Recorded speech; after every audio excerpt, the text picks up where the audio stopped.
हाँ जी। ये फंड जो है वो गिफ्ट सिटी गांधीनगर में है, जो अहमदाबाद में पास, हाँ अहमदाबाद के पास। तो गिफ्ट सिटी में है।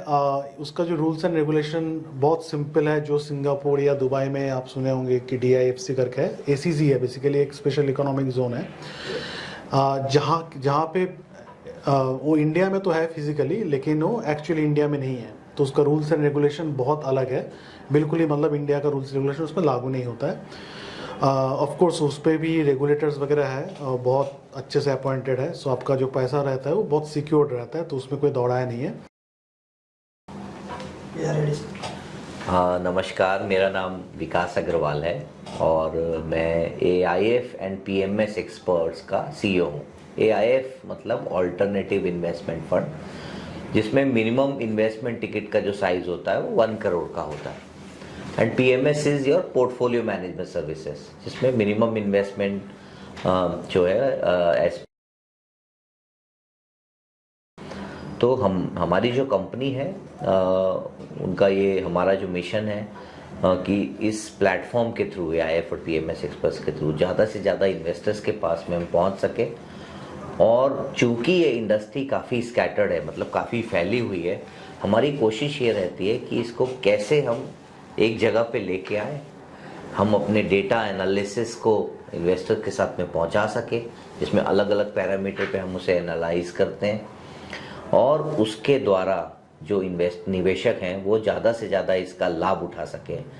क्योंकि ग्लोबली ये देखा गया है कि alternative investment funds and portfolio management services, इनका जो एसेट अंडर मैनेजमेंट है वो एक्सप्लोड हुआ है। व्हेन आई से एक्सप्लोड, मतलब ये मेरा कहने का मतलब है कि जो साइज़ है 2008 के बाद में इन्वेस्टमेंट्स का, या तो वो पैसिव म्यूचुअल फंड्स की तरफ गया है ग्लोबल इकोनॉमीज में अगर देखते हैं तो, या वो ऑल्टरनेटिव इन्वेस्टमेंट फंड्स या PMS के थ्रू गया है। तो आज हम आपके साथ पास में एक और नया शो लेके आए हैं, आज तक एक्सपर्ट शो, जिसमें आपको कुछ लोग जो निवेशक हैं हमारे जो रेगुलर हमें देख रहे हैं वो शायद इससे फैमिलियर होंगे कि हम ये आज तक एक्सपर्ट शो इसलिए ऑर्गेनाइज करते हैं कि हमारा ये मिशन है हमारी ऑर्गेनाइजेशन का कि हम ज़्यादा से ज़्यादा लोगों को एजुकेट कर सके AIFs एंड PMSs के बारे में, और उनको ज़्यादा से ज़्यादा उनको बेनिफिट करा सकें। ये हमारा मिशन है कि हम उन्हें कैसे एम्पावर करें। और जिसमें मुझे बहुत खुशी है कि पिछले 4 सालों से जब से हमने चालू किया है, पिछले 4 वर्षों में मेरे ख्याल से कुछ 208 हफ्ते होते हैं और एग्जैक्टली हमने 208 शोज़ किए हैं। इसका मतलब ये है कि हमारा जो कमिटमेंट है, इर्रेस्पेक्टिव ऑफ हमारे प्लेटफॉर्म्स के थ्रू डील करते हैं या नहीं, हमारा ये कमिटमेंट है कि हम ज़्यादा से ज़्यादा लोगों को एजुकेट कर सकें और ज़्यादा से ज़्यादा लोगों को वैल्यू ऐड कर सकें। तो मेरे साथ आज हमारे ऑफिस में अरिंदम जी बने हुए हैं। अरिंदम जी, सबसे पहले मैं आपका स्वागत करता हूँ, धन्यवाद आपका अपना कीमती समय निकाला। मैं 1 मिनट लेता हूँ अरिंदम जी के बारे में थोड़ा सा इंट्रोड्यूस करने के लिए। अरिंदम जी का ओवरऑल जो एक्सपीरियंस है वो पिछले 14-15 सालों का टोटल एक्सपीरियंस है, जिसमें उन्होंने 10 साल US में प्रिंसिपल कंपनी के साथ में बिताया है, प्रिंसिपल ग्लोबल इन्वेस्टर बेसिकली। और अभी ये राइट नाउ मार्सलस इन्वेस्टमेंट मैनेजर्स, आपने सुना होगा, मार्सलस investment manager is a company which started, इन्होंने 2019 में अपना पहला, 18 में लाइसेंस मिला था, 19 में पहला फंड लॉन्च किया था और 2000 उनका 5 साल का ट्रैक रिकॉर्ड है इंडिया PMS मैनेजमेंट का। और 2021 में इन्होंने अपनी इन्वेस्टमेंट कैपेबिलिटीज़ बढ़ाने के लिए ग्लोबल इन्वेस्टमेंट्स का भी ट्रैक रिकॉर्ड बनाना चालू किया। 2022 में इन्होंने फंड लॉन्च किया, जिसमें अरिंदम जी ज्वाइन किए, US से आके इंडिया में इन्होंने टेक ओवर किया। और 2022 से 2024 एज वी स्पीक इस फंड का ग्लोबल कंपाउंडर का 2 साल का ट्रैक रिकॉर्ड है। सो अरिंदम जी उनके फंड मैनेजर है ग्लोबल कंपाउंडर्स के।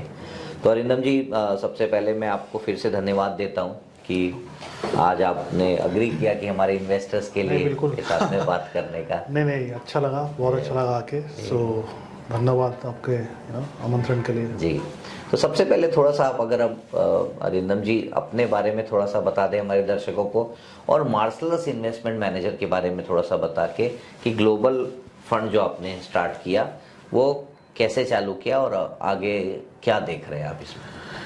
बिल्कुल। मेरे बारे में बताऊं तो मैंने अपना अंडर ग्रेजुएशन इंजीनियरिंग में किया, उसके बाद एक सॉफ्टवेयर कंपनी में काम किया। 2011-12 में मैं यूएस मूव कर गया वहाँ पे एमबीए करने के लिए। फिर एमबीए करने के बाद मैंने प्रिंसिपल ज्वाइन किया। अगले 8-10 साल प्रिंसिपल में ही था मैं। 2018 में शुरू हुआ था मार्सेलस। 2018 में जैसे विकास जी ने बताया, तो 2018 मार्सेलस शुरू हुआ। 2019 से हम लोगों ने अपना जो इंडियन पीएमएस है वो लॉन्च किए। ऐसा था कि हम लोग का जो पीएमएस था, इंडियन पीएमएस, तो उसमें काफ़ी लोग ऐसे पूछते थे कि आप लोगों का जो दर्शन है, कैसे आप इन्वेस्ट करते हो, वो बहुत ही सिंपल है कि आपको बहुत अच्छे प्रोमोटर जो है, सीधा सीधा सिंपल बिजनेस है, उसमें आप निवेश करते हो और आप ओवर लंबे टाइम पे आप अच्छे खासा पैसा बना लेते हो। ऐसे चीज़ तो बाहर भी होंगे।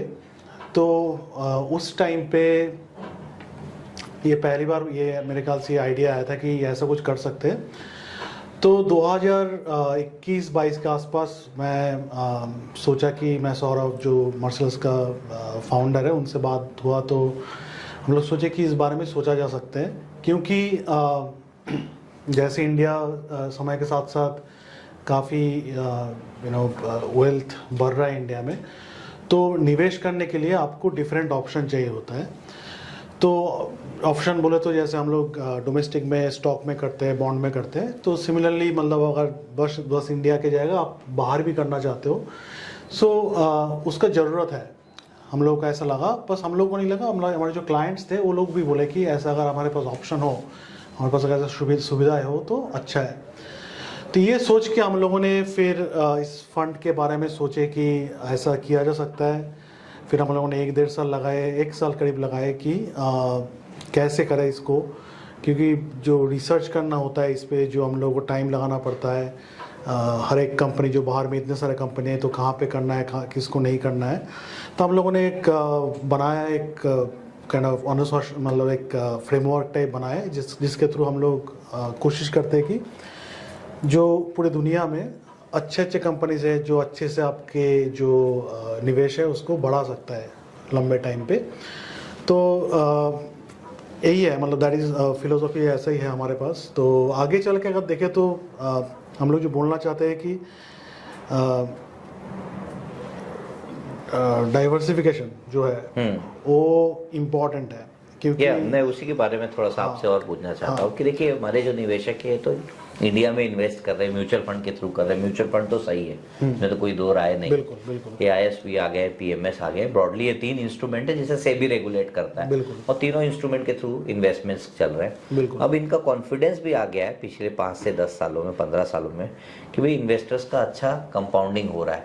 But diversification point of view से, number 1, and asset allocation point of view से ये जरूरी है कि अब कुछ एक निवेशक है जो नेक्स्ट लेवल पे जाना चाहते हैं और ग्लोबली उन्हें डिवर्सिफाई करना है।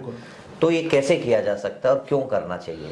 हाँ, तो क्यों करना चाहिए, आई थिंक वो समझना थोड़ा ज़रूरी है। जो पिछले 2-3 साल का जो रिटर्न आया है, बस इंडियन मार्केट नहीं, बाहर में भी बहुत अच्छा रिटर्न आया है। तो हम लोग डाइवर्सिफाई इसलिए करते हैं क्योंकि हमें पता नहीं है कि आगे का रिस्क कहाँ से आ सकता है। जो रिस्क है वो हम लोग रिस्क इसलिए कहा जाता है क्योंकि हमें पता नहीं है। अगर नहीं पता है, तो अगर आपको ऐसा 2 चीज़ मिले कि दोनों का वैल्यू, दोनों का जो प्राइस है या वैल्यू है, एक लंबे टाइम के बाद शायद सेम ही हो या लगभग आसपास हो, लेकिन एक बढ़े तो दूसरा शायद उतना ना बढ़े, बट एक गिर रहा है तो शायद दूसरा वाला पार्ट उतना ना गिरे। तो क्या होता है उसमें, जो आप जब डेली देखते हो या महीने में देखते हो हर बार कि अच्छा, आप सुनते हो कि अच्छा ये तो 20-30% नीचे चला गया, दूसरा अगर नहीं गिरता है तो क्या होता है कि आपका जो वोलेटिलिटी बोलते हैं हम लोग, तो ऊपर नीचे कम होता है। तो लंबे टाइम पे अगर ये करते रहेंगे तो आपका जो जितना आपका वेल्थ होगा, जितना आपके पास जो भी आप क्रिएट करेंगे ओवर टाइम, वो काफ़ी ज़्यादा होता है। और जो जर्नी जो होता है आपका, वो काफ़ी मैं बोलूँगा कि काफ़ी रीजनेबल होता है, आपको बहुत ज़्यादा झटके से ना गुजरना पड़े। जी, बहुत अच्छी बात बोली आपने कि भाई अगर डेवलप्ड इकोनॉमीज के साथ अगर इंडिया का कोरिलेशन देखते हैं तो सबसे लोएस्ट है। बिल्कुल। तो ये अगर जैसे अभी फॉर एग्जांपल इंडिया का मार्केट नीचे आया फॉर एग्जांपल कि इंडिया में कुछ एक इवेंट हुए हैं डोमेस्टिक इलेक्शन को लेके, इसको लेके, उसका ग्लोबल में ज्यादा इफेक्ट नहीं है, तो ग्लोबल नहीं गिरा है। और अगर ग्लोबल में कुछ होता है कि ग्लोबल इंटरेस्ट रेट वगैरह डाउन होते हैं तो हो सकता है इंडिया का ग्रोथ आगे तो इंडिया आगे चलते रहे, तो इस तरह से वो बहुत अच्छा बैलेंस हो जाता है। ये आपने बहुत अच्छे पॉइंट बोला। तो यहाँ पे एसेट एलोकेशन वाला बात आता है। तो जैसे आप देखते हैं कि मान लीजिए इंडिया 15% 20% नीचे चला गया और आपको लगता है कि इंडिया लंबे टाइम पे तो अच्छा ही करेगा, बाहर वाला मार्केट शायद कुछ नहीं किया, इनफैक्ट शायद थोड़ा ऊपर ही गया एक्चुअली उस टाइम पे, तो आप क्या कर सकते हो एसेट एलोकेशन में आप कर सकते हो कि थोड़ा जो आपने वहाँ पे एक्स्ट्रा प्रॉफिट बनाया क्योंकि ये मार्केट गिर गया है तो आप उसको थोड़ा उठा के आप यहाँ पे डाल सकते हो। सो वो डाइवर्सिफिकेशन का बेनिफिट है। सेम उल्टे भी में भी होता है, क्योंकि आपका पैसा उतना गिर नहीं रहा है तो आपको वैसे ऑप्शन रहता है, ज़्यादा पुल रहता है, ज़्यादा पैसा रहता है आपके पास कि आप दूसरी जगह पे उसको लगा सकते हो। वही बेनिफिट होता है डाइवर्सिफिकेशन का। जी।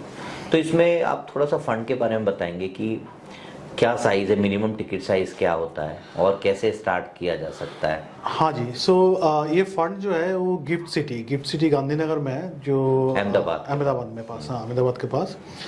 तो गिफ्ट सिटी में है। उसका जो रूल्स एंड रेगुलेशन बहुत सिंपल है। जो सिंगापुर या दुबई में आप सुने होंगे कि DIFC करके है, ACZ है बेसिकली, एक स्पेशल इकोनॉमिक जोन है। जहाँ पे वो इंडिया में तो है फिजिकली, लेकिन वो एक्चुअली इंडिया में नहीं है, तो उसका रूल्स एंड रेगुलेशन बहुत अलग है बिल्कुल ही। मतलब इंडिया का रूल्स रेगुलेशन उसमें लागू नहीं होता है। ऑफ कोर्स उस पर भी रेगुलेटर्स वगैरह है, बहुत अच्छे से अपॉइंटेड है। सो आपका जो पैसा रहता है वो बहुत सिक्योर्ड रहता है, तो उसमें कोई दौड़ाया नहीं है। तो इसका जो रेगुलेटर है ये बोलता है कि जो मिनिमम जो टिकट साइज होता है वो $150,000 है, $150,000। सो जो बेसिकली आपका लगभग 1,25,00,000 के आसपास आता है। शुरू करने के लिए जो हम लोग के पास एक पूल्ड अकाउंट रहता है, तो आपको जो भी पैसा ट्रांसफ़र करना होता है वो आप पूल्ड अकाउंट में ट्रांसफ़र कर सकते हैं। कुछ उसमें चीज़ें हैं, जैसे कि आपके यहाँ पे टैक्स कलेक्टेड सोर्स कहता है। सो आप अगर मान लीजिए $25,000 ट्रांसफ़र कर रहे हो तो 20% उसके ऊपर एक्स्ट्रा कट जाता है, जो कि आप वापस ले सकते हो, आइदर एडजस्ट कर सकते हो। हाँ, एडजस्ट कर सकते हो। जब भी आप एडवांस टैक्स फाइल कर रहे हो, अगर आप बिजनेस में हो या आप अगर जॉब में हो, तो आप HR को जाके बोल सकते हो कि हमने ऑलरेडी टैक्स पे कर दिया है, so give it back to me. तो आपका बेसिकली सैलरी से नहीं काटेगा। तो ये सब होता है, बट द प्रोसेस का भी सिंपल है। आपको बैंक के पास जाना है, LRS रूट के थ्रू। अगर आप रेसिडेंट इंडियन हो, आपका अगर इंडिया का टैक्स पेयर हो आप, तो आप LRS रूट के थ्रू पैसा ट्रांसफ़र कर सकते हो। वो पैसा अगर एक बार हमारे पास आ जाता है तो हम लोग अपने PMS जो है उसके थ्रू इसको हम लोग निवेश कर देते हैं, जो कंपनीज में हम लोग सोच के रखे हैं पोर्टफोलियो में। तो बेसिकली ये बोल रहे हैं कि एक इसमें डीमैट अकाउंट होता है, एक PMS अकाउंट होता है और एक बैंक अकाउंट से आप उस पर पूल अकाउंट पे फंड ट्रांसफ़र करते हैं।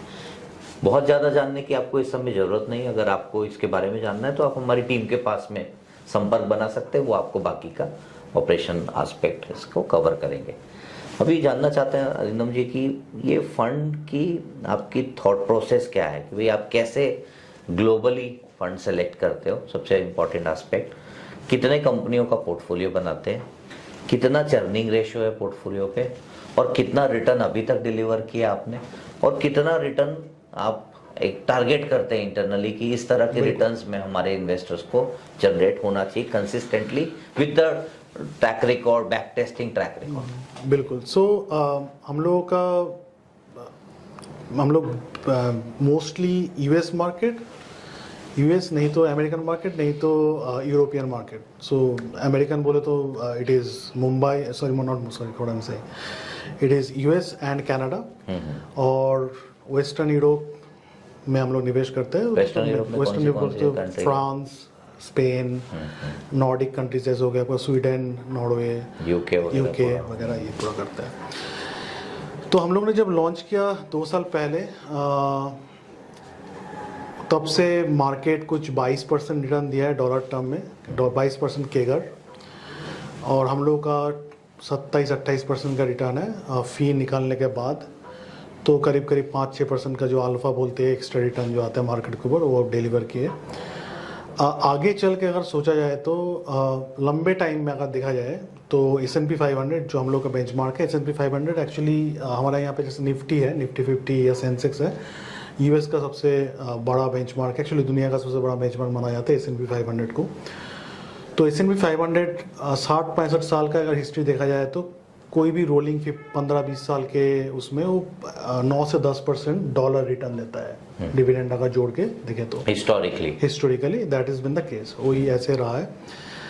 हम लोग कोशिश करते हैं कि वो सब कंपनी में निवेश करें जो आपको 14, 15, 16% का कंपाउंडिंग दे सके और फंड लेवल पर हम लोग कोशिश बेंचमार्क को बीट कर सके। हाँ, बेंचमार्क को अगर अपना सारे फीस टैक्सेस ये सब निकाल लेते तो कोई भी 3-5 साल के रोलिंग पीरियड में हम लोग का कोशिश ये है कि हम लोग आपको 3 से 5% का एक्स्ट्रा रिटर्न मार्केट जितना देगा उससे हम लोग डिलीवर कर पाए। और रिसर्च बताया जाए तो हम लोग कोशिश ये करते हैं कि हम लोग कोई थीमेटिक या ऐसी चीज़ों में इन्वेस्ट नहीं कर रहे हैं, हम लोग इन्वेस्ट कर रहे हैं इंडिविजुअल स्टॉक पे। हम लोग हर एक स्टॉक ऐसे ढूंढने का कोशिश करता है जो जिसका हिस्ट्री बहुत लंबा हो, जो बहुत सारे 20-25 साल का उन्होंने देखा है कि डिफरेंट मार्केट साइकिल के थ्रू गया है और सर्वाइव नहीं किया है, बहुत अच्छा डिलीवर किया है। तो हम लोग कोशिश करते हैं कि हिस्ट्री तो आपका अच्छा है ये सब कंपनी का, but at the same time आपके पास आगे भी काफ़ी अपॉर्चुनिटीज़ है जिसके थ्रू ये सिमिलर ना हो, एटलीस्ट आपको मिड टीन्स जो 10, 15, 12, 13, 14, 15% के डॉलर रिटर्न आपको कंपाउंड कर पाए। तो ऑफकोर्स हम लोग उसके लिए वो आइडेंटिफाई करने के लिए प्रोसेस बनाया हुआ है और ये बिल्कुल जो फंडामेंटल रिसर्च बोलते हैं जहाँ पे बेसिकली आप डिफरेंट कंट्री में घूमते हो, आइडेंटिफाई करने का कोशिश करते हैं कि अच्छा ये कंपनी अच्छा क्यों है, आगे अच्छा क्यों कर सकते हैं, वो सब चीज़ें हैं। बहुत लोगों से बात करने का कोशिश करते हैं कि क्या स्पेशल है ये कंपनी, इस इंडस्ट्री में ऐसे 15 कंपनी आए थे, ये अकेले क्यों इतना स्पेशल हुआ इतने टाइम पे, क्या ये अपना स्पेशलिटी आगे भी होल्ड कर पाएगा। तो ये सब चीज़ें में हम लोग काफ़ी टाइम बिताते हैं। At the end of the day ये हम लोग का 25 से 30 कंपनी का पोर्टफोलियो है। हम लोग के पास हमेशा 40-45 कुछ नॉट 40-45 से 50 आइडियाज़ रहते हैं जिसमें से हम लोग 20-25 या 30 कंपनी उठाते हैं फाइनल पोर्टफोलियो में। तो ऐसे ही मतलब स्ट्रक्चर ऐसा है कि कंटिन्यूसली हम लोग कंपनी ढूंढते रहते हैं, but at the same time churn हम लोग जो चार्न बोल रहे थे आप, कोशिश करते हैं कि चार्न कम रहे क्योंकि ये डोमेस्टिक पीएमएस की तरह नहीं है, क्योंकि इंटरनेशनल पीएमएस है। यहाँ पे अगर आप बहुत ज़्यादा चार्न करेंगे तो आपको जो टैक्स देना पड़ेगा साल के एंड में वो थोड़ा ज़्यादा पेनल हो सकता है। हम लोग चार्न रेशियो इज़ अराउंड 20 से 25%। ओके, तो 20-25% का चर्न है, करीब 18 से 20 कंपनी का पोर्टफोलियो 20 से 25 से 30 depending upon markets. It can go from 20 to 30 depending upon markets. और इसमें आप कोशिश करते हैं कि अगर हिस्टोरिकली अगर बेंचमार्क 10% का रिटर्न दिया है, 20 साल 30 साल का डेटा बोल रहा है, पर अगर वही पिछले दशक का डेटा देखते हैं तो हो सकता है 15-16% का बेंचमार्क रिटर्न निकल के आए। तो ऑन एन एवरेज आप कह रहे हैं कि 3 से 4% का उसमें आप कोशिश करते हैं कि अल्फा जनरेट करने की फीस वगैरह निकल के fees after fees and expenses. दूसरा ये इम्पोर्टेंट एस्पेक्ट है कि बहुत सारे निवेशक जो हैं म्यूचुअल फंड के थ्रू ग्लोबली इन्वेस्ट करते थे, बट वहाँ पे भी अभी ओवरऑल लिमिट जो है वो कम हो गया है। वो लिमिट आप बताइए ना कि कैसे वो लिमिट एग्जॉस्ट हो गई, तो क्या उसके सामने ये सब्स्टिट्यूट ज़्यादा बेटर रहेगा कि आप पीएमएस में इन कंपनियों को डायरेक्ट अपने डीमैट में होल्ड करें? हाँ, मुझे एग्जैक्ट वो लिमिट पता नहीं है, बट देयर कैप रहता है कि उसके उससे ज़्यादा भेज नहीं सकते। तो जनरली क्या होता था कि 2 टाइप से लोग बाहर निवेश करते थे इंडिया से। एक तो काफ़ी सारे फंड है जहाँ पे आप 65% इंडिया में 30-35% बाहर डाल सकते हो, तो रूल्स एंड रेगुलेशन में अलाउड है। बट उसमें भी रहता है कि एक सर्टेन अमाउंट के बाद आपका अगर फंड मान लीजिए बहुत ज़्यादा पहुंच गया तो आपका लिमिट हिट हो जाता है, तो उसके बाहर आप कर नहीं सकते हो। और दूसरा तरीका था कि फंड ऑफ फंड्स करके कॉन्सेप्ट था कि बाहर कोई फंड चला रहा है और आप उसके यहाँ पे कोई कंपनी है उसके थ्रू आप इन्वेस्ट कर रहे हो। तो उसमें भी एक्चुअली लिमिट हिट हो गया। मुझे एग्जैक्ट नंबर याद नहीं कि क्या नंबर था वो, बट लिमिट तो हिट हो गया है जी। हाँ, बट तो ज़्यादा तरीका मतलब ऐसे देखा जाए तो ज़्यादा तरीका बचा नहीं है। ऑफ कोर्स मतलब अगर आप LRS के मनी पैसे से अगर आप कर रहे हो तो आपके पास ऑप्शन रहता है कि आप डायरेक्ट बाहर फंड में भी डाल सकते हो, ऐसी बात नहीं है। बट PMS का जो अच्छी बात मुझे ये लगता है कि ये जो अकाउंट है वो आपके नाम पे है, ये जो शेयर्स है वो आपके नाम पे डायरेक्ट ओन करते हैं, आप ओन करते हो, आप रजिस्टर, वो आपके नाम पे रजिस्टर्ड है वो चीज़ें, तो आप देख सकते हो कि क्या चल रहा है on A daily basis, instead of fund जहाँ पे आपको शायद NAV मिलता है। जी नहीं, मैं सेम केस प्रेजेंट करना चाहता हूँ यहाँ पे कि अगर आप डोमेस्टिक इन्वेस्टर हैं और अच्छी कंपनियों को अपने पोर्टफोलियो में होल्ड करते हैं, सिमिलरली आपके पास में अपॉर्चुनिटी है कि एक ग्लोबल की जो अच्छी टॉप 10, 15, 20 कंपनीज है, वो अपॉर्चुनिटी आपके सामने कि वो भी आप अपने डीमैट में होल्ड कर सकते हो एंड लॉन्ग टर्म में वेल्थ क्रिएट कर सकते हो। जैसा इन्होंने बोला कि चर्निंग रेशो 20 से 25% है, 20 से 25% में 10 से 15% तो उसको रीबैलेंसिंग करने में ही चला जाता है। तो इन नटशेल बहुत ज्यादा कंपनियों के आने और जाने की प्रक्रिया जो है बहुत स्लो है। तो आपका अगर एवरेज होल्डिंग पीरियड 3, 4, 5 साल का है कंपनी का, तो इसका मतलब आप 3, 4, 5 साल के लिए उस कंपनी की ग्रोथ को राइड कर सकते हैं थ्रू दिस PMS ग्लोबली, जो कि वो पॉसिबल नहीं होता म्यूचुअल फंड में। और दूसरा इंपॉर्टेंट एस्पेक्ट ये भी होता है कि इसमें आपका मैं नजरिया जानना चाहता हूँ इसमें अरिंदम जी की, ये जो फैंग कंपनीज हैं या टॉप 7 कंपनीज हैं वर्ल्ड की जो डोमिनेट कर रही पूरे वर्ल्ड में, डोमिनेंस है उनका, तो वो कंपनियां भी इनमें आ जाएंगी? हाँ, वो डिपेंड करता है। हम लोग ऐसे तो मतलब क्योंकि वो बहुत बड़ा कंपनी है उस हिसाब से नहीं लेते, हम लोग कोशिश करते हैं जो जिसको बॉटम अप रिसर्च बोलते हैं। तो अगर हम लोगों का कुछ क्राइटेरिया है कि हम लोग एटलीस्ट देख रहे हैं कि ये कंपनी आगे इसके पास अपॉर्चुनिटी कितना है, रिस्क कितना है, वैल्यूएशन कितना है, वो सब इवेलुएट करने के बाद अगर दिखता है कि अच्छा हाँ ये सेंस बनता है, हमारे पास इससे बेटर ऑप्शन नहीं है, तो हम लोग लेते हैं। हमारे पास जैसे माइक्रोसॉफ्ट और अमेजोन भी है पोर्टफोलियो में, काफ़ी बड़े वेट्स है उसमें।